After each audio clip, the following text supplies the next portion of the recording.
Derivatives trading involves substantial risk of loss and is not suitable for all investors. Past performance is not necessarily indicative of future results.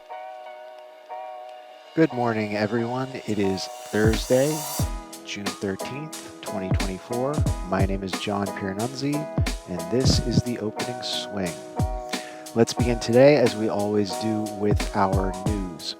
Out of Germany, we had wholesale prices. Out of Spain, we had the inflation rate and some euro area industrial production numbers. Europe is down about 0.5% at the time of this recording. Coming into the U.S. hours, our 8:30 news drivers are PPI at 8:30 and jobless claims as well. This will be our most significant news. We also have the natural gas report at 10:30 and a few Treasury announcements. At noon, we have John Williams speaking, and at 1 p.m., we have a 30-year bond auction. I would pay attention to the auctions. The 10 and 30-year auctions have been meaningful. Let's take a look at our charts. We'll start with the daily today because we can pretty much see everything we need to see with the daily chart. I had mentioned, oops, I have to start my Epic Pen, but just mentioning the monthly chart, I had mentioned the monthly chart was in balance with a skew for higher prices, but I alluded to the fact yesterday that if we were able to continue accepting higher prices, it would start to look like price discovery higher, and that's essentially what we got. Just a quick review of what's going on the daily chart. We had our 49s to the 05s to 49s, which is this key area. And then this was really just really clear auctioning that happened, and obviously a little bit more clear in hindsight, but we had this tight balance, test higher, reversion lower, finding buyers, and then the pushes higher start getting very strong, and we break this range. Notice how this happened though. Clear offer here, test and reject, and then the next time we go up, it spends more time, and it's like the decision is made that we're going to go higher. So basically, and then up here, we had our PPI number, or our CPI number came out yesterday. Our SOC is in the 92 to 95 range right here, and we got just a complete repricing higher. This is one of the ideas that I mentioned yesterday, is that we were below the 5400s whenever ahead of the number. I was pretty bullish. I thought that we would somehow potentially get a test, but grind into 5400s. Or I mentioned we could instead get a repricing higher, and that's essentially what we got. It repriced higher, and then we just kind of held there. So what we got yesterday during the RTH session was what Balance Trader, my counterpart at CT, likes to refer to as an island day, where it's just kind of this island up here all by itself, away from the mainland. This is the mainland here, and this is the islands. Like, this is the contiguous United States, and this is Hawaii up here, or something like that. But that's what we got on our daily chart. The repricing, and now just accepting prices. Let's take a look at our 2-hour structure chart here. So this chart kind of just reiterates what we saw, what I've been talking about. This was our prior balance, which was right on the edge of that range, where we kind of broke that range, chopped around, nobody knew what was going on, and then we broke higher. Right here is our PPI SOC, and our gap closed below, basically 85s to 92s-ish. And then right here, we have our upper balance. So a couple things to mention here. We have a pretty clear high and low going on, 17s up to the 54s. I'll talk more about the 17s on a lower time frame chart, but the key that we want to see on this structure chart is just basically price discovery higher. We had price discovery higher, balance, continuation, balance. So really clear price discovery happening here. Let's go to our trigger chart and plan for some specific price action and some areas that might be important today. So I'm not sure. I have a few extra lines here. I had to restart. So let me get rid of those. Okay, so what areas are important today? This is a pretty important area. Notice right there, if you can see that bar, there was a collision on the 17 quarter offer. That's why I've marked this price, collision to 17 quarters, which is basically a large order on the offer that just got eaten up by the buyers. And obviously we have held that price. We retested down to the 16 quarters. 16 quarters is the RTH low. So this area is very important to me. And then below it, we're like completely unauctioned down to the 92s. And I've marked out, I have some retracements in here. The 50% is really the most important one at 04, and this is our 2-day VWAP. Below here, we have our gap close. And then above here, we have settlement, which is right here, and then this band of 46 to 50s, which is kind of where I started to see the selling come in, and we really weren't able to hold too many bids above this area. And obviously our high. So the key here, what we have to understand for our scenarios, let's start with our bullish ideas here. Obviously, the most bullish idea would be if we don't even test this area, if we don't even test these 17s. If that would be if settlement kind of provides support. So if we don't get a test, it would probably start to look like a grind. We'd probably grind up, maybe get some tests lower that hold settlement, but a continued grind up into this area. Any kind of a grind here, of course, unless we break this high and hold it, would be liable to reversion lower.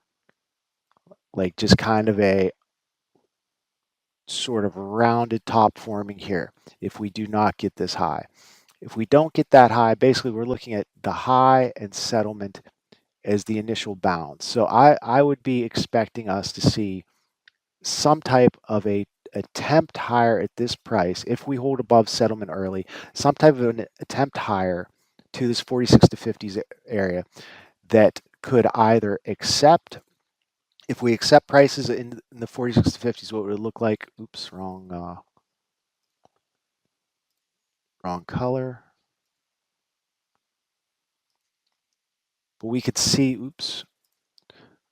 we could see price push up into this area, take the high, kind of chop around, slight pullback, but get kind of choppy and wide because nobody knows what's going on, and then start to hold higher lows, firm up around yesterday's high, and then continue. If we continue above this price, if we get above this 46 to 50s area, and we accept prices above yesterday's high, again, I would expect it to be a grind. That's my expectation because we don't know what's going on at those prices up there. There's no real landmarks. This is the 75s. It's the next auction strike price, which would be just my default sort of target. But basically, if we hold above settlement and we get into these prices and we're able to continue above yesterday's high, 75s would be my target just based on option strikes. And again, I'll mention, of course, we're always vulnerable to deep pullbacks that don't get the prior high. However, I'll mention if we get above these 46 to 50s and hold, it's pretty bullish. Let's discuss some ideas that may be bullish but get a test. So again, this is our key area. If we test below this area in some way, shape, or form, which might act like the market trying to do what I had mentioned earlier, trying to grind, but just falls down below settlement early, and we get a test. So here's the thing: if we break this price, there's a couple of things that I'll be looking for. So if we break below 17s, we could just break it slightly, balance, small attempt, and then get back above and continue for settlement. Potentially our 38 stock zone, which is also here, and maybe these 49s. So we could see just a slight break, and then it gets back above. Key price 17s, basically 16 17s. We could also see it break the whole way down to these 04 century area, which is around the 50% of this unauctioned zone we have here. breaks down to the 50 and then get above. So basically on tests, if we just get a small test that just cannot go and gets back above, that would be bullish to me. If the test goes a little further, maybe, but holds the 5400s, that still could get bullish for me. So, but it would have to get back above the 17s. So 17s are a key price. However, if we get any kind of a break, and I think this would have to come after some attempt at a test, may or may not hold this downtrend line. We might get it may hold that, or it may test above. Regardless, what we would be looking for, what I would be looking for any type of bearish ideas, would have to be a test of this area, reverts higher, or maybe reverts, maybe doesn't, but regardless, would be unable to really hold above settlement and then gets below that low. If we see the test and then it reverts and it can't get to settlement, or it's like I said earlier, we test and we're just below and we can't even attempt settlement, and we start breaking these prior lows, then we're looking, like I said, the 54s are the first landmark, and that could be an area of support, as I've mentioned, potentially. But if it does not show support and we are unable to get above, then the target would be the 92s and the gap close. That would be the key targets on a break and hold below this area that doesn't get higher. So basically, let's just sum this up again because it's pretty clear. We have this area and we have this area. If we stay between this area, then it's going to be essentially mostly non-directional scalping for stats, in my opinion. If instead we break higher, we get into these 50s and hold, then we're looking for the high. And if we hold on pullbacks, I'm up for a grind to the 75s. On the other hand, if we break lower and we hold below the 17s and especially settlement, then we'd be looking for the 5404s, 5400 region. If we can't get back out, then we're looking for 85s to 92s to close the gap. I will as well mention that because we're in a bull market, again, any of these areas that we test, I would be open to support. So if we close the gap somehow today, I would be open to support. If we get down and close the gap, my LIS for trading higher would then become these 5400s. Like a test of here and then a back above the 5400s, I would be open for another push back up to gap close. Also, I'll mention, be aware of the way that this wedge could break. Now that we've talked about what are the important targets outside of this wedge, we have here the high and the 75s, the targets below, 17s, O's, gap close. So this is the wedge. How could it break? Again, the ways that it could break. It could test and revert to the next target on either side. These could happen on either side. It could also break and then do the break and grind that I talked about, where it doesn't give that deep pullback, just a break and grind. Or, of course, we could get just a very clear break, retest, and go. So those are kind of the three ways I look at the wedge possibly breaking. We could have a break and revert to the other side. We could have a break and grind, or we could have a clean break. So those are the things I'm looking for today. Our big news will be at 8:30, so that'll probably be where most of the action happens. But I think this is pretty complete. I mean, we have a trading range, so it all kind of makes sense. These are my ideas. We got one over the target, so I think we're good today. So I'll wrap it up here. Pretty good time today, but that's what I got for you. I hope everyone is having a really good morning. I hope that this was helpful to you in some way, shape, or form. I hope that you can continue your great day and improve your trading somehow. And as always, I hope that you can make someone else smile today. So let's do it, guys. Let's get out there. Let's clock those ticks. Have a great day. I'll see you tomorrow.